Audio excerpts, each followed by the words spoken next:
All right. Hi, Alyssa. Should be a month to be. Okay. Are you there, Alyssa? Okay. Yes, I am. How are you? Oh, good. We're good. We're all here now, so I think So we're gonna start this meeting. We'll call it to order at 6:32.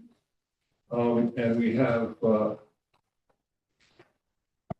Alderman Andrews, Alderwoman Mickens, Alderwoman, I keep saying Jeannie Edwards, and Alderman Renee Scott Childers.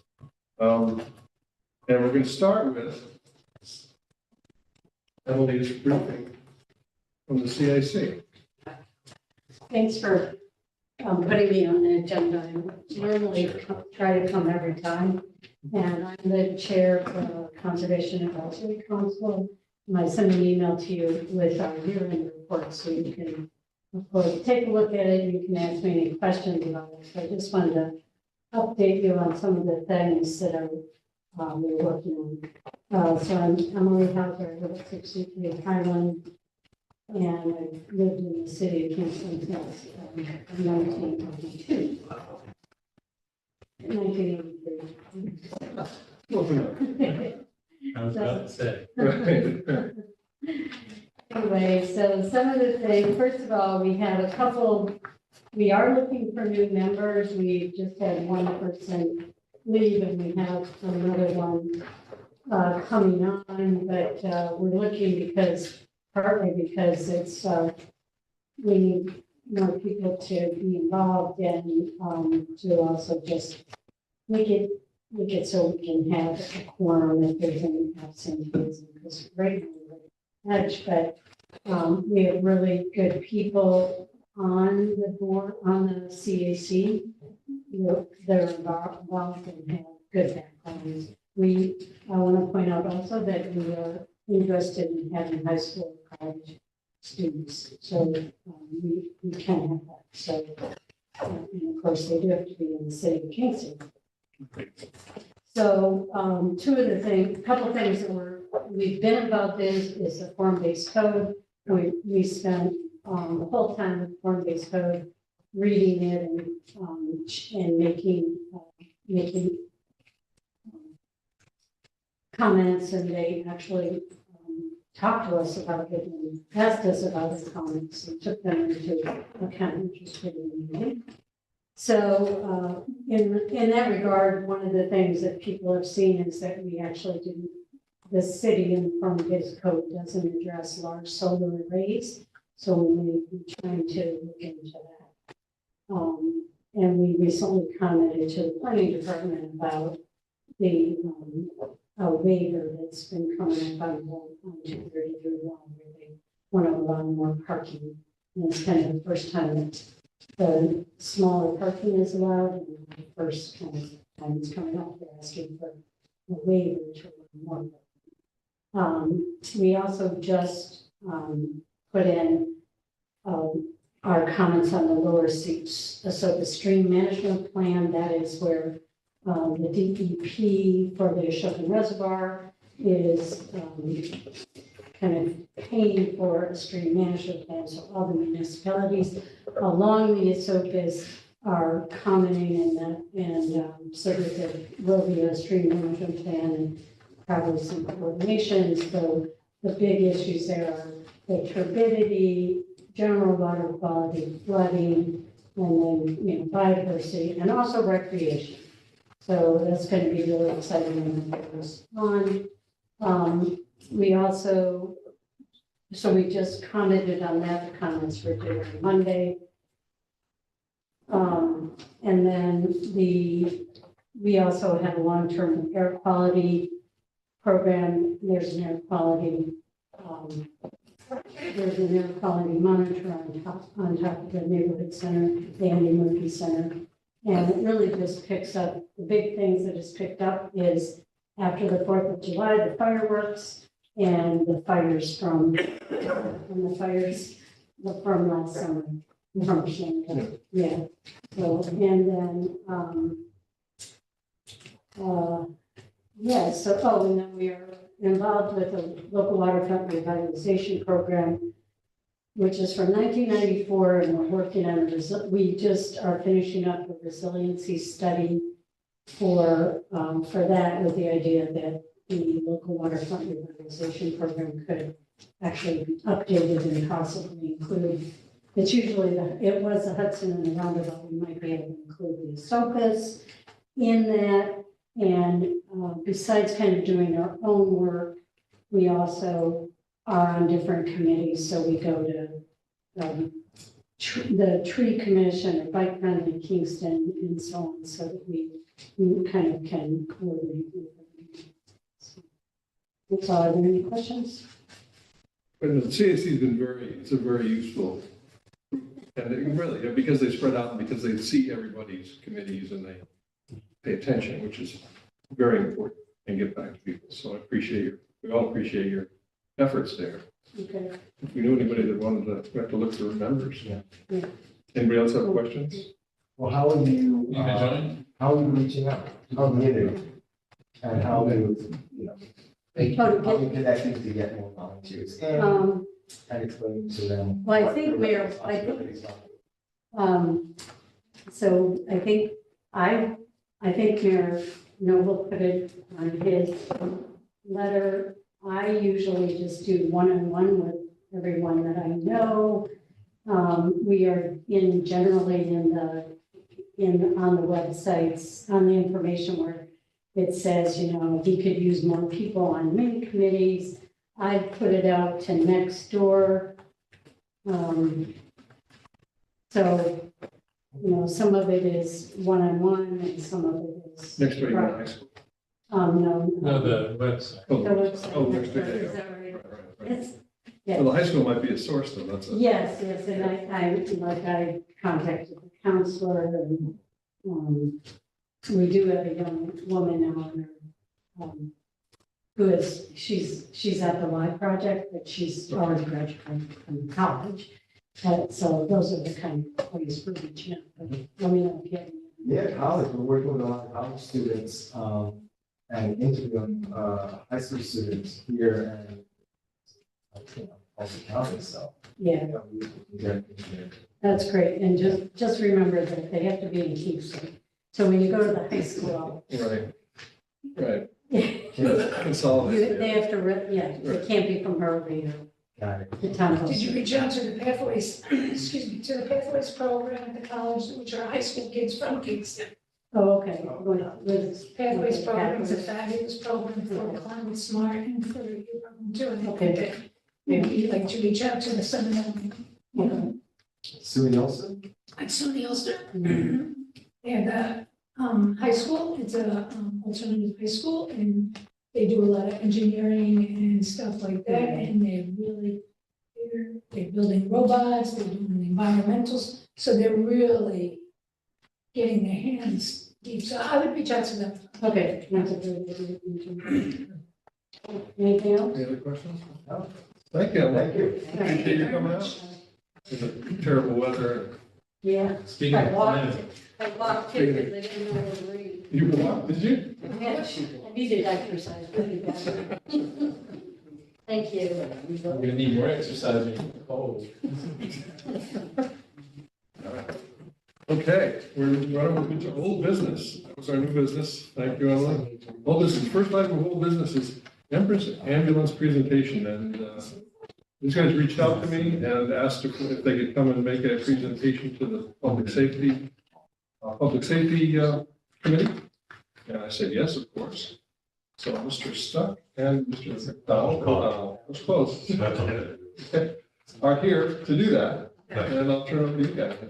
Thank you. Yes, we appreciate you giving us time. I know that the city's kind of moving in different directions. But with all the news articles and all the misconceptions kind of floating around, we wanted the opportunity to just let you know who Empress really is and what we do, what we propose to the city, just so you have, as you go through, I guess there's some consultants that have been hired, as you go through that process. One, we can be a resource for you because we have some historical data from local life that may be useful to you. And two, as you go through the process, you may decide that going a different direction once you have all the facts is a viable option for you. First and foremost, Empress has been in business for over 40 years now, servicing a lot of large cities. Down in Westchester, we do City of Yonkers, Mount Vernon, Michelle, White Plains, a lot of the large cities. I've been up in the Hudson Valley for about 25 years now. As a matter of fact, the first dedicated system that was started in Dutchess County, 20-year, we have their 20-year anniversary this year. It's the town of Wappingers in Dutchess County. Since then, a lot of the smaller communities and most of South Dutchess is now dedicated resources through Empress. The city of Poughkeepsie will be, they already have the dedicated resources, but it'll be formalized probably by the end of the week. So we have a long history of providing the service, providing quality service, quality care. And some of the news articles coming out weren't kind of painting us in that light, and we wanted to clear that up. And our history speaks for itself. So we check with any one of those municipalities and ask what we provided and how we provided it. And that is what we proposed to the city of Kingston. There was some misconception that we would have control over the units and that they would be out doing non-emergency work. That's not how our dedicated systems work. Like I said, we've been doing it for over 40 years now. And when we say dedicated, and the city of Middletown just went dedicated for the first time on January 1. It's got City of Middletown all over the truck so that they know it's in their city and servicing them dedicated. So that's what we actually did propose, a dedicated system, just like the fire department. Trucks don't leave the city. We think it's a little bit more cost effective, but you'll do your evaluation and have apples to apples at some point to kind of look at. But the other thing that we do bring is we have a large presence in Ulster County, especially in Kingston. Our main turnout location is right on Cornell Street. And Health Alliance is a very large customer. We do all the Westchester Medical Center facilities. They also have their own dedicated trucks just for that system, and obviously we support them with what we call interfacility transport vehicles or non-dedicated. Those will still be here in the city. Those will still be working at a Health Alliance. Our dedicated system gives access to them as well too to help back up the system. The reality of it is mutual aid was coming into the city, which is why we proposed a dedicated system. I think everybody realized that, even the fire department has proposed a dedicated system. A city this size needs its own resources. But in reality, we were covering 96 to 97% of the calls each month. So while we were getting some pushback that, yeah, you passed 2 or 3 calls here and there, on average, we're getting 350 requests a month in the city, and we're dropping about 10 of those per month. 3.3% drop, which for no agreement, there's been no agreement with the city of Kingston Mobile in 12 years, no dedicated resources. That's pretty good service with paramedics and EMTs that have been in the area for, longer than I've been in mobile for 30 years servicing the city. So the quality of care was top notch. The response was top notch. The service was top notch, but this isn't 12 years ago. System status management, which is just sharing a pool of resources, it is no longer keeping up with demand, especially big cities. So if someone of a surrounding community needed that resource in the lab, well, then it wasn't available for the city, and then someone in the city had to wait or have mutual aid. And vice versa, the surrounding area, a lot of times the units were in the city because that's where the volume is. So then the surrounding areas couldn't get in. So I'm sure you've seen some of the articles that the county has hired and is waiting on this consultant to give them a whole county. That's what you're going to see is that nobody really had their own resources. And when you're trying to share a limited number of resources and stay financially stable, because that was part of some of the acquisitions we did where they weren't going to end well if we didn't step in, but we couldn't continue the same old practice of trying to provide a service that wasn't meeting the need, wasn't covering all the calls, and then wasn't financially stable. Nobody was winning in that scenario. And I think as you go through the next couple of months and get some of these reports back from the consultants and that, you'll kind of see that there's different options out there, but what we did propose was a dedicated system. But we're very proficient in providing those services.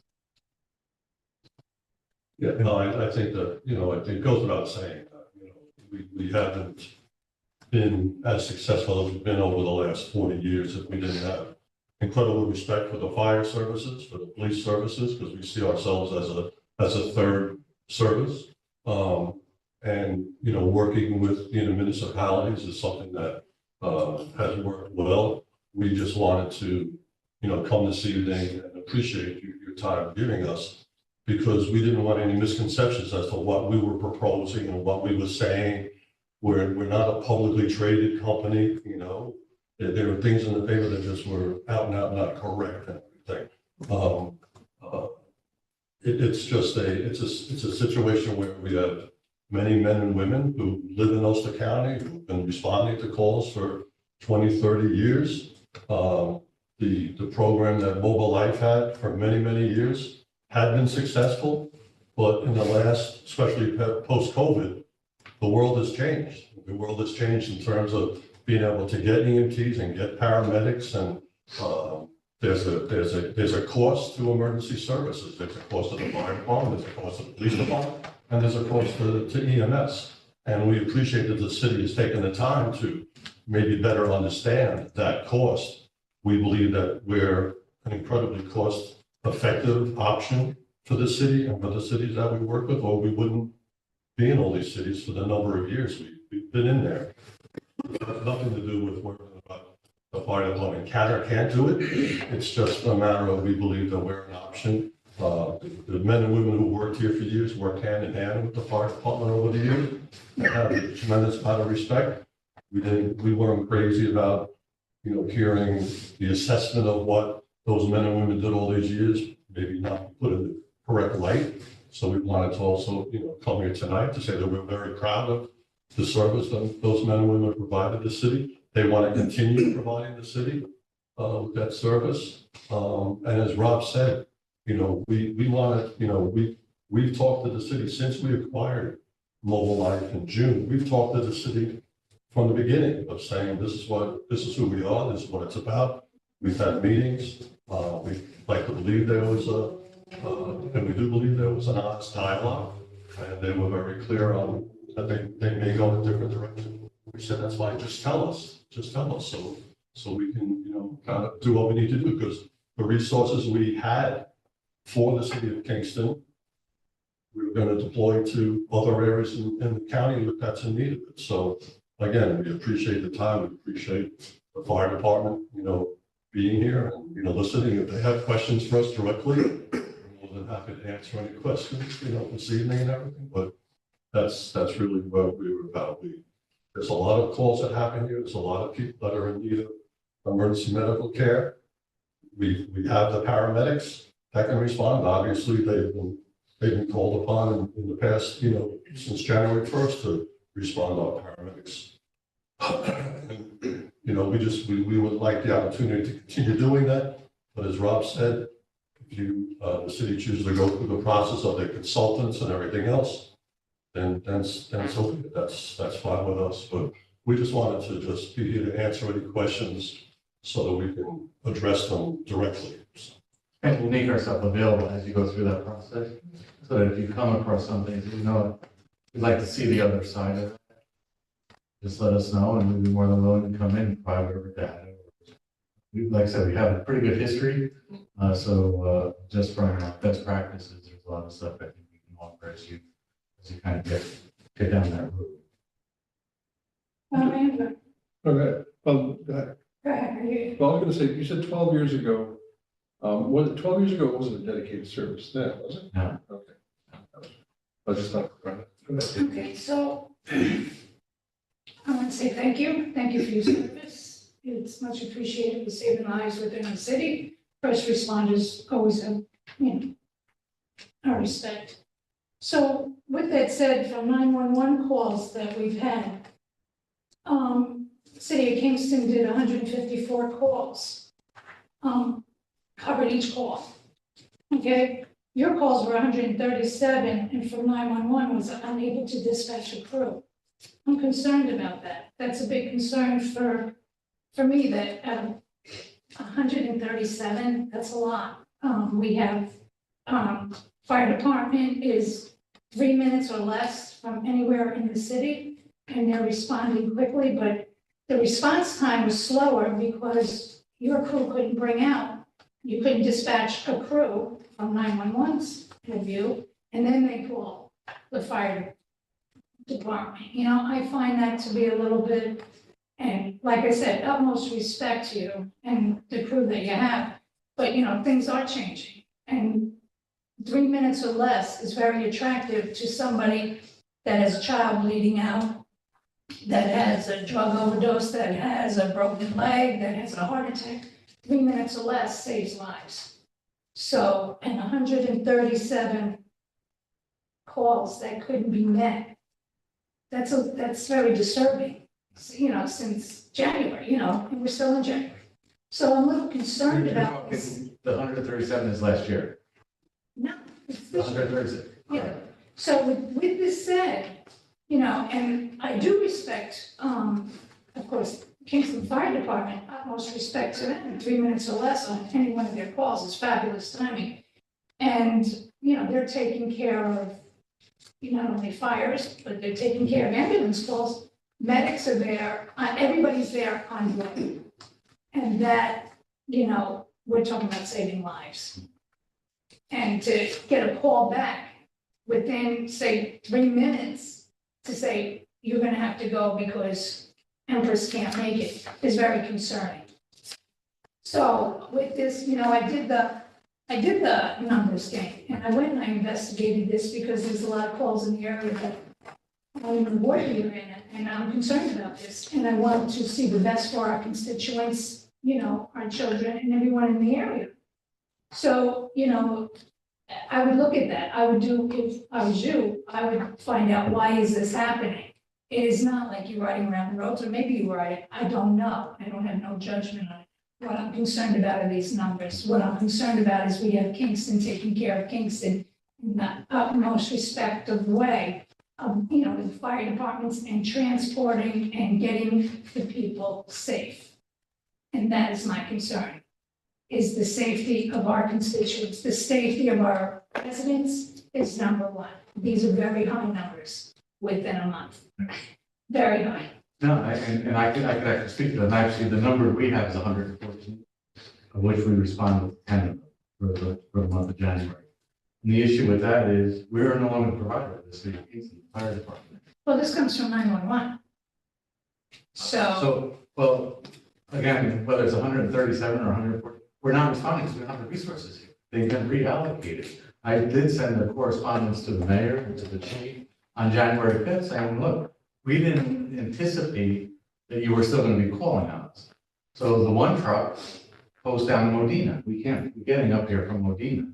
So we're trying to cover the cost, the volume that's been being passed in Walk Hill, Modena, and Gardner, and in those areas. So on the 5th, I reached out saying, look, we're more than willing and able to assist you while you get up and running. But there has to be some parameters around that. When did the contract end? There was no it contract. wasn't, they don't have a contract. No, and what we had asked from the mayor, when we met with him in November was, let's do a 6-month deal so that you have time to evaluate what's really going on and get these consultants to give you some data, we can give you some data. And we didn't even find out that the city was going with the fire department until the county called us just before the new year and said, we've been told to dispatch the city of Kingston as of January 1. That's how we found out. So January 1 came, the fire department took over. By the 5th, we had noticed that we were still getting dispatched in, but we already reallocated the resources. I advised the mayor, advised the chief that we had reallocated those resources. And that if they were going to continue to call on us, we would make arrangements for that. But we'd have to reposition our trucks and get them back into the city. And there would have to be some parameters around that. And no one responded. I never got an answer for that. So they keep calling, but we're not here.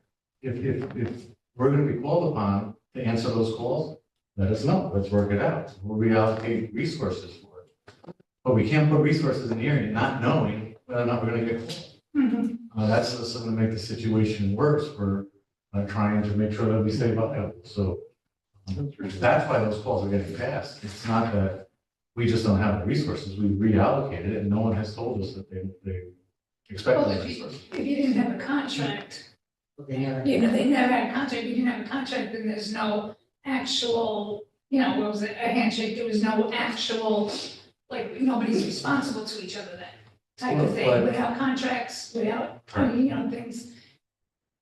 You know, and I'm not taking up with it because you did a fabulous job. You know, we're not taking away from you, but facts are facts. And that's my concern, is that if Kingston's gonna get there in 3 minutes or less, we need to look at that for our public safety. Well, and that's the difference between dedicated resources and system status. What you had was a system status model, which meant the truck could be coming from town of Ulster, could be coming from Rosendale, could be coming from Silverfish. There was no dedicated resources in the city, so that lends itself.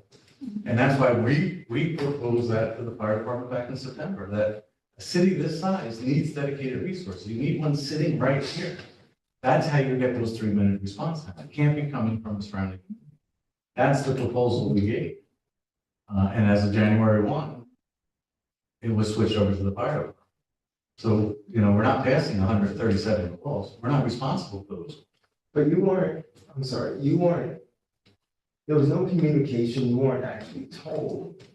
You heard that this was the case, but there was no communication between your department and whomever. So that means, what?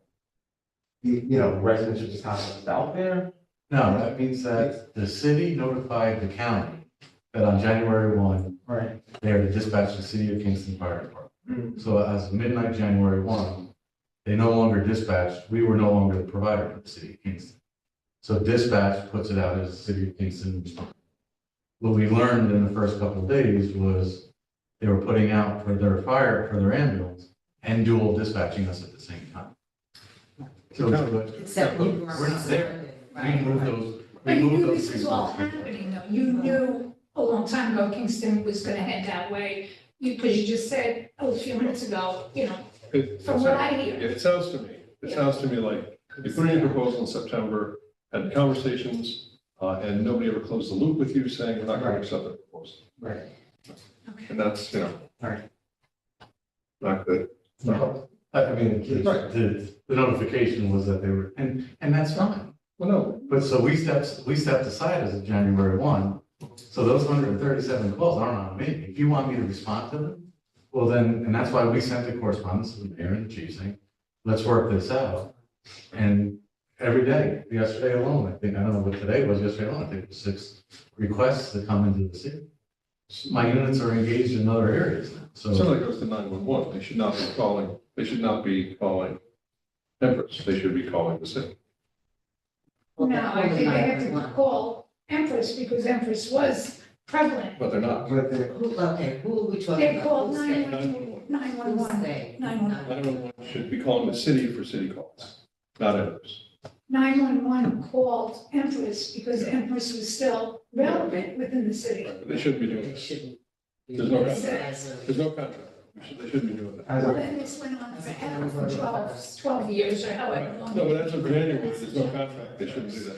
Well, he never had a contract. Yeah, but I understand. before January 1, the county would dispatch Empress. Right. And we had units and we, like I said, we covered 96 to 97% of those calls. Were the response times were longer? Probably, depending on what the unit was coming from. We weren't dedicated to the city. So that percentage of coverage is amazing for no contract, no dedication. As of January 1, the city has said, we no longer require your services, the fire department's going to. So we reallocated those resources, and now here we are on the 24th saying that we didn't respond to 137 calls. They weren't our responsibility. And we reached out to the city on January 5th to say, if that's going to be the case, well, then let's work out an arrangement so that we know that we're going to be receiving those, and we haven't received a response. So prior to January 1st, let's say November, Yep. 2023, what was your average response time?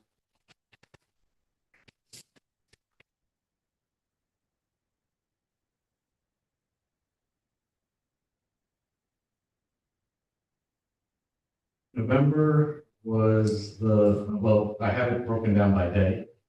So the largest response time was 8 minutes and 13 average, which was on Mondays. Mhm. And the lowest was 5:59, which was on Sundays.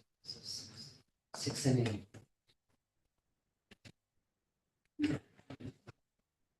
Right, any questions? So, yeah, so we'll close the loop with the 911 and make sure that they don't call, because they shouldn't be in the near term. And I appreciate you guys coming in and telling us, talking to us, and appreciate your willingness to talk to us in the future if need arises. It's very kind of you to do that. Do you have any other questions, or? Chief, I got a question. Yeah. Go ahead. No, go ahead, Chief, let me hear what you. Let's clear up the ALS stuff and the BLS stuff. It's gonna take a little time, but Department of Health, okay? They talk about simultaneous dispatch to ALS and BLS. 911 has dedicated dispatchers that screen all calls, and then they classify the call. Stable, critical, one or the other. Critical means an ALS response. Now, there's all different, the only way they can classify them is the information they get from the calling party, that's it. Because and it would take a week to explain what happened with our narcotic order. But anyhow, because we did not have two narcotics that are mandated, we could not provide the ALS. We had everything else. And we had the medics. We didn't have the two narcotics. So we chose the high road, told them to keep an ALS bus dispatched with any critical call. That's how Empress has got, how they get dispatched, because county classifies it as a critical call. We're doing the best for the city by getting anything that that person may need dispatched simultaneously. We could have went the other way and said, no, dispatch us only as a BLS. When we get there, we'll assess the patient, and if we need ALS, we'll call for ALS. Can you tell me what ALS No, is? advanced life support. Okay. Sorry about that. ALS. Basic, basic. It's basic, okay. So it sounds like we need a contract. So now now we have the narcotics. Now we have our paramedic out there on the street. Those calls will diminish. When we hire additional paramedics, those calls will disappear. Because then we'll have our two ALS buses going there. It's all on definition of critical versus stable. It's all on the calling party, what they give the dispatcher. It's all on the dispatcher, what can they get out of the calling party? And then it gets labeled. It gets a label on it, off it goes. So that's what we were doing. We chose the high road, had all resources possible because you label it as critical, dispatched simultaneously. You choose to come, choose to come, choose not to come, choose not to come. But our BLS ambulance covered every call in the city of Kingston, up to date. The biggest ALS provider is the Healthy Lines. Benedictine Hospital, that's the biggest ALS provider. And that is how far away from anybody in the city? If we're there, furthest, if we're way out on Heritage, maybe 5 minutes. So you're saying Benedictine has an ambulance? No, Benedictine provides they are the biggest Yeah, okay. ALS provider. Right. Because they're a hospital. Right. So our ambulance is out in 3 minutes to Heritage Court. Right. And then Empress chooses not to answer up, or no units available. Then it's a 5-minute trip to the biggest ALS provider is the hospital. Okay, So I understand. that's how they get in dispatch. It's because of we allowing, following the DOH and following Ulster County, where they, again, they label the call. So right now, is there a need for Empress to still be involved, to be dispatched if need be? And are you willing to do that, or are we covering it all? Because it seems like there's a gap of one communication and there might be a gap. It'll Yes. take time. Okay, so- communication, it'll take time to explain that. Understood, I'm right? not here to argue. I wanted to clear up the dispatching, why they're on it. Okay, right now, I just want to make sure our residents get what they need and. And the residents, there's one paramedic ambulance Yeah. on duty right now. If we have a second critical call, then the BLS ambulance will go and we'll dispatch ALS. The county will dispatch ALS. Which would That's be the Empress. Empress. I Okay. guess, I think the question is, do we need a contract with you during this interim? Right now, while we're Right now. working. No, Well, if we're asking them to do work, we probably do. no, The contract that they offered us was one ALS. Oh, I understand. No, I'm not talking about the contract they offer. I'm talking about a separate deal. They offered us one ALS, one BLS plus. That's what we're actually putting out right now, is exactly what they offered. there is no gap.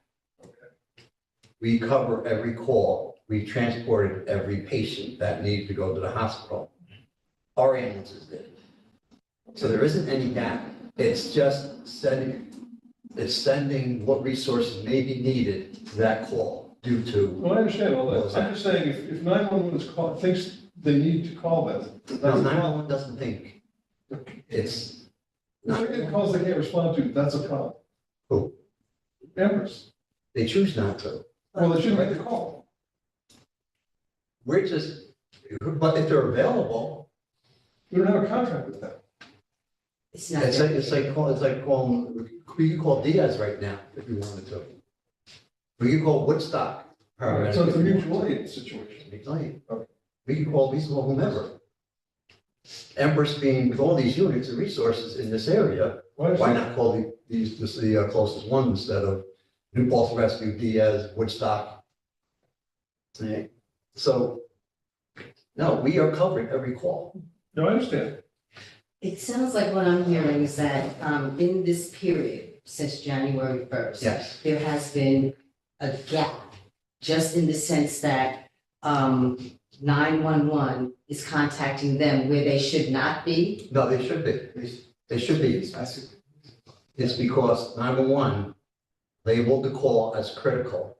Both of our ambulances, which are in the CAD, there's a computer aided Yeah, dispatching. assisted design. Both our ambulances are labeled in there as BLS. If 911 label it as a critical, then we want a simultaneous dispatch with an ALS provider. But they're saying it's not their responsibility to respond. That's like if I call Diaz, it's like, what's that? No, since January 1. That's what I'm Yeah, talking yeah. about. I'm talking about this one. I'm trying to identify, like, how do we get over this, Yeah. this additional response time that's necessitated upon the fact Are that you? they're not okay. gonna respond. And so the call actually should be routed directly to your department. It is routed directly to my department. So Now- now it is. Right now, So- yes, it's December first. Also- So the- Brought to them. Because they called Because of them ALS. because of the Did you call? ALS, that's why. Then so they then got why, called. why is this, Yeah. this not? I have a question. If you get an ALS call, now, how do you get paid? For an ALS intercept, the only one we can't get paid for is Medicare. Medicare has to be submitted on the transporting agency, so the fire department would have to bill Medicare. We would have to have an agreement with the fire department, to be reimbursed for that. For that, okay. But there's a bigger problem because 114 calls is not an ALS assist, that is ALS coverage. So there's a difference between mutual aid and still being used as the provider. We're not gonna have the resources around to be the provider unless we can work something out. Makes sense. It's fair. For next month, we need this service, okay, we'll work it out. Because the other issue is, of the 10 calls we did cover, I think 5 of those, we responded to trucking, I took it from someplace else, and then it got canceled, as we got it. Because the way the dispatch works is you don't know what the patient's actually presenting with, so it could be, you know, a priority 1 call or a severe call, you dispatch the medic, we come flying all the way across from a different area, and the fire department says, oh, BLS, you guys can cancel. So 50% of the calls we did respond to, I took from another area, which we're still trying to clear up, or I took from Health Alliance. Those are the places we still have a commitment. We were under the impression January 1 that would, if you need mutual aid, we're gonna provide mutual aid. Yeah. Just like Diaz and the rest, but 114 times is not mutual aid, 114 times still being considered your provider, which is why we reached out on the 5th and said, if that's the case, let's talk. So if you and the city of Kingston talk for as long as, chief, you would need to get more stuff ready? Like, what, yeah, staff, like, what is it? Staff, That, what, just staff, Permanent. until this, right, until they're all in place, you would need them, and then after that, you wouldn't need it, because there's never been a contract. And it doesn't matter if you call them or Dietz or whoever, am I correct? Okay, so then, wouldn't that be more than just like you and the mayor and chief sitting down to work out a compromise to see what is needed to make this an easy transition? And you'll still be somewhere else and you'll have what you need until we're worried about the public safety. Well, the public safety is, we were there with our ambulance, so we have transport to get them to the hospital. We have that. We were just choosing to take the high road again and have ALS dispatch simultaneously. So everybody together goes. Now, what I'm hearing here is like, you want, That's fair, but, you know, to have this guy drag an ambulance from someplace else to get canceled, it's costing them money for no real. If I was in issues, I would be saying, hey, I'm getting, you know, happy to do it, I'll do it if you need me. But, you know, why am I doing it? We should clarify that now that we have our drugs that we needed. Right. Now we have a paramedic ambulance, that number is not gonna remain 100. Good, that's a good thing. I don't It's gonna be drastically less. The I only don't time, expect it to stay high for long. You know, this is a transition, you know, that's what I say. by mid-February, it may drop right off the zero. Okay, Right? Yeah. That's how close we are. But the bottom line is, nobody is, we're not delaying any transport from any patients in the city of Kingston. We are there. right, no, it's not about that. I don't think that. I think No. you're meeting the need great, in a great way. It's just not fair to these guys. Is all I'm saying. Okay, I'm not gonna debate that. Yeah, that's all I'm saying. How long will it take to onboard these 8 additional paramedics that you identified as being needed? They may be at your house on February 14th. For Valentine's Day? Do you know something? That's something happening, girl. That's how quick things are gonna happen. So, Okay, okay. That's how things are gonna We're just happen. talking about 3 weeks. You right? We're talking about the next 3 weeks, things might change. We could choose to remove that from ALS status, from them labeling it critical. We could choose to remove that and just run a BLS. And then go into, if we need ALS on scene, then we'll call them. That's time. No, what's best for the people? What's that? What's best for the people? It's the ALS, yeah. We call them, what's gonna happen there really, and honestly, my people, put them in the bus and go. Get those- ALS, Mary's Avenue. Instead of waiting for a bus to the come. one call that the paramedics did come, and it was an ALS, the person needed advanced life care. The paramedic that arrived, loaded them, they were a block from the hospital, they loaded them in the hospital, in the ambulance, took them to the hospital. They didn't perform any ALS work in that short ride. The facility we were picking that patient up at was a healthcare facility. And the doctors didn't want us, the BLS crew, to take the patient until the paramedic was there. Paramedic said, okay, let's just go. Took him to the hospital, didn't perform because he was taken to for him to sit there, he was delaying transport to the biggest provider, which is the hospital.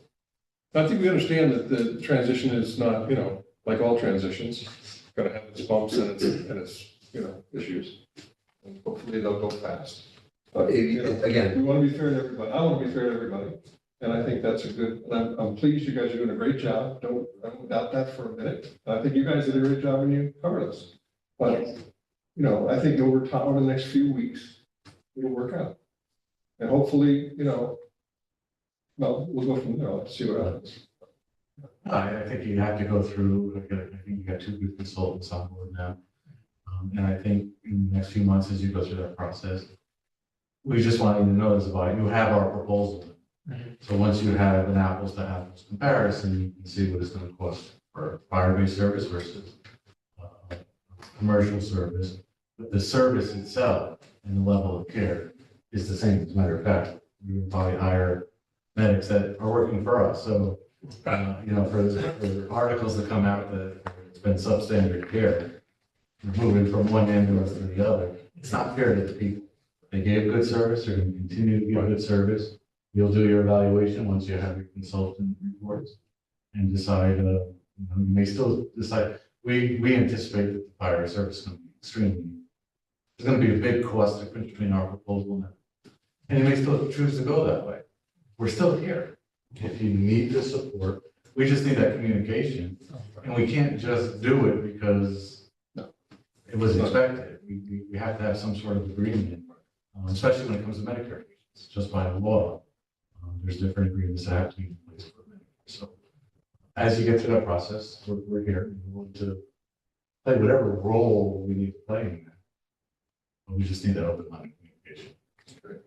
Thanks for coming in, and I appreciate your guys' service over the years, and it's been, you know, it's been good. No, thank you. Thank you.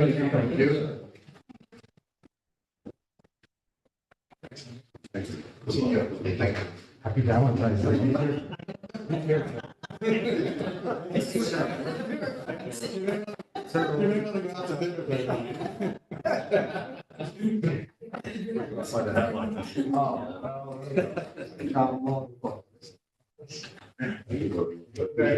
Thank you.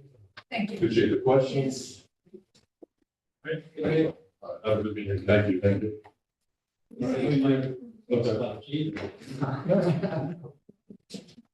Yeah, let's move on to our next item, and, which is new for the control business. Thanks, Chief, yeah. Have a good night. You too. I'm gonna have to be extra careful, never work what you Yeah, sure. Well, thank you. Glad to clear it up for you as much as I can. In a quick time frame. It's a lot.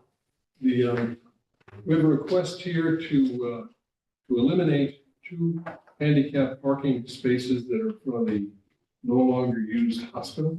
Yes. And it's removing the signs, so we need a resolution to.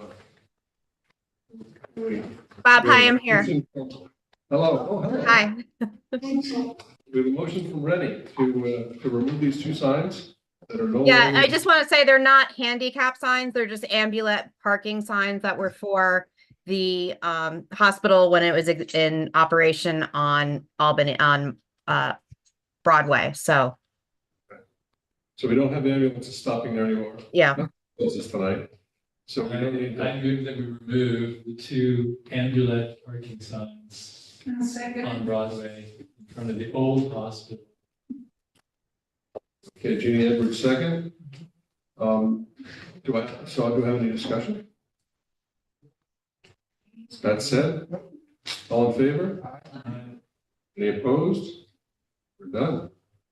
Okay, Be there on February 14th. yeah. The last item, Thank you. thank you, Michelle. is, I'm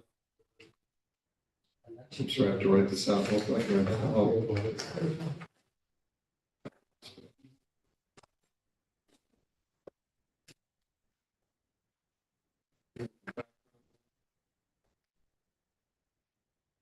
The next one is, and there's new copies of the resolution there that are actually legible, unlike the one that was on the agenda. This is, let me give you a little background. In August of 2020, New York State passed a law that allowed for the use of e-bikes and e-scooters type 1 and 2, not the fast ones, on highways and streets in the state. Just streets in the state.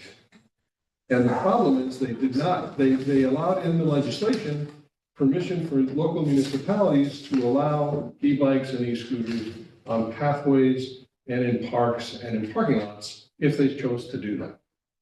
Well, we didn't choose to do that. And this resolution is empowering us to do that. And the reason I think it's important is that one of the big pathways that goes through the city of Kingston is the Empire State Trail. So as of today, you can't drive an e-bike on the Empire State Trail in the city of Kingston legally. People are doing it all over the place, but it's illegal.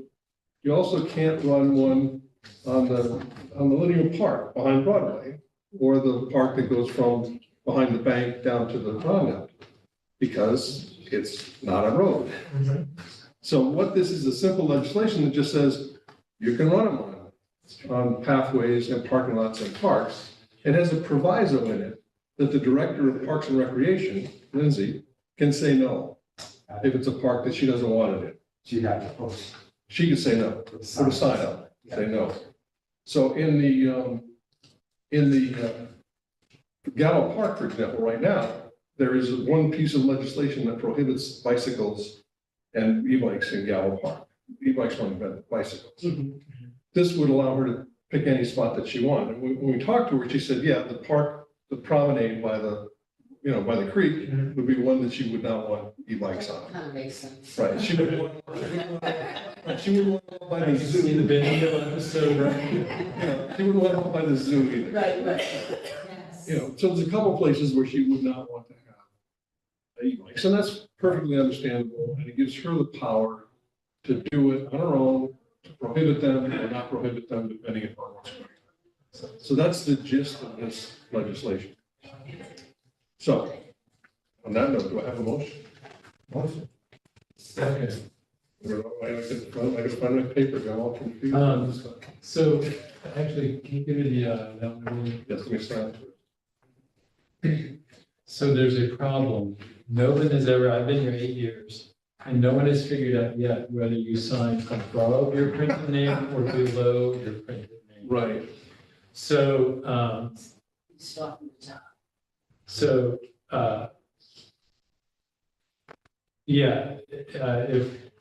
so Bob didn't start it. Usually that's what we would do. He had signed above and we would all sign above our names. So I didn't start. So who didn't sign it? I didn't. Okay, There's some so sign under my name. just sign above in the empty space. Where it says Jeannie, Yeah, just sign above that where it says and Jeannie. they'll figure it Okay. Who looks at these? out. The clerk does. Okay. And then also the corporation council. Oh, I see. Okay. Well, That's probably a mistake anyway, Terrell. Why even bother?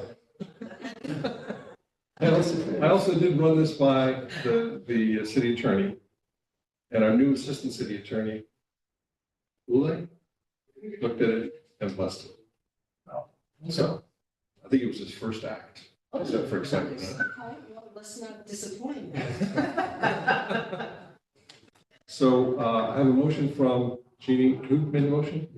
Rennie did. Drew made the motion. Drew made the motion. Okay, do I have a second? I did. Okay. Any discussion? I just want to, we have, isn't there other e-bike stuff that's going to come before us? This Oh, is yeah. separate. Oh, yeah. Yeah. The original, and I sucked into this kind of, the original e-bike shared system bicycle legislation, right? Which was kind of developed last summer. To be honest, was somewhat controversial. Yes. I got calls, people were upset. It was, it was too inclusive. It included e-bikes, it included bicycle regulations, like you can't do stunt riding. It included loan bikes and rental bikes, and it was a big bill and it had all kinds of junk in it. So I met with Julie and the Complete Streets Advisory Council chair and others and said, let's break this up into little pieces. So the first piece is, let's get legal with e-bikes on the pathways. Right. The next piece will be a solicitation for a shared bike system, a shared e-bike system. It's like a city bike. Like city Not a bike, city- yeah. okay. And in fact, there's a draft kicking around a little bit about that, and they're gonna send it to the vendors and say, can you live with this? Because if we pass a law that no vendors like, what's the point of that? So that's kind of in process. And that will come hopefully by spring. We're not doing one on bike safety, because the position I'm taking is the state covers bike safety. We don't have to pass legislation that tells kids they can't ride with no hands. That's not, that isn't gonna end well. We don't want the police out there, stopping kids and, that's, right, they're gonna do it anyway. So why, so I don't Get out get, there getting those kids who are driving the golf carts. right, so I don't wanna get involved in that. So there'll be two pieces. There's this one that allows it on pathways, and the second one that allowed a shared rentals, in essence, system, if there's a vendor that wants to do it. There was vendors last year, but I don't know, that business has changed a lot this year, so I don't know if anybody's gonna be interested. So that's coming. Do you have to wear a helmet with those as an aside? Do you have to wear a helmet? Well, the state law says you have to wear a helmet With rental bikes? with everything. But who's gonna enforce, the reality is, who's enforcing all these laws? We could make 1,000 laws. Yeah, but then They don't enforce them. who is liable? You get into things like, there was a fatal crash on the Empire State Trail 2 years ago, 3 years ago. It was an e-bike. Yep. It was an e-bike on the trail, he hit a bus. Theoretically, shouldn't have been on the trail. First of all, Has this legislation been passed? has this legislation been passed, he could have been on the trail Right. legally. But either way, he passed the stop sign, is my understanding. And he He didn't. shouldn't do that either, He was against anything that went on. Right. So he was not a responsible bike rider, but, So what I hear you saying is it covers instances where it's not necessarily about police enforcement, but if there is some kind of controversial issue, a crash of some sort, it helps sort out who's responsible. And so, wasn't a responsible bike rider. And then was it permissible? See, and I look at it, not meaning to drag this on, but I look at it another way. If they did enforce these, the word gets out real quick, they wouldn't be on them, like we're being active, proactive for a little while with KPD to enforce the helmets and stuff like that. I know it's impossible, they got 1,000 things, I keep going back, when I was a kid, some years ago, they outlawed skateboards. Skateboards were new, relatively. And the town I was in outlawed skateboards, because kids were falling off skateboards and breaking their arms. So it said, no skateboards anywhere. Well, you can imagine how that went. But they thought it was a great idea, not so good. yeah, but I think just, covering those instances, that makes sense. So covering controversial instances.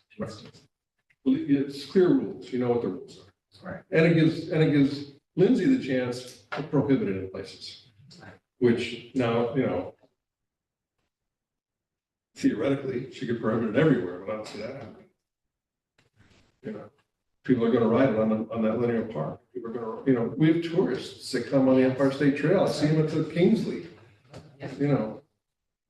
So, Does that include the unicycle, because have you seen those? Wait, no, it's just Oh, like yeah. one One wheel. wheel, It's yeah. round. It's 30 miles an hour. Are they good? Yeah. There's a I guy, mean, there's a guy that I would owns it, go. and it's a huge one. Yeah. Yeah. So I have a motion, I have a second. Discussion, We've had we've discussions. had discussion. Discussion's done. All in favor? Any opposed? Good. I cited the right place, just so I understand everybody else. It's not the right place, but it's consistent. Oh, okay. We could actually ask them to alter the way these are. See if they put the name at the bottom of the box. That would make it better?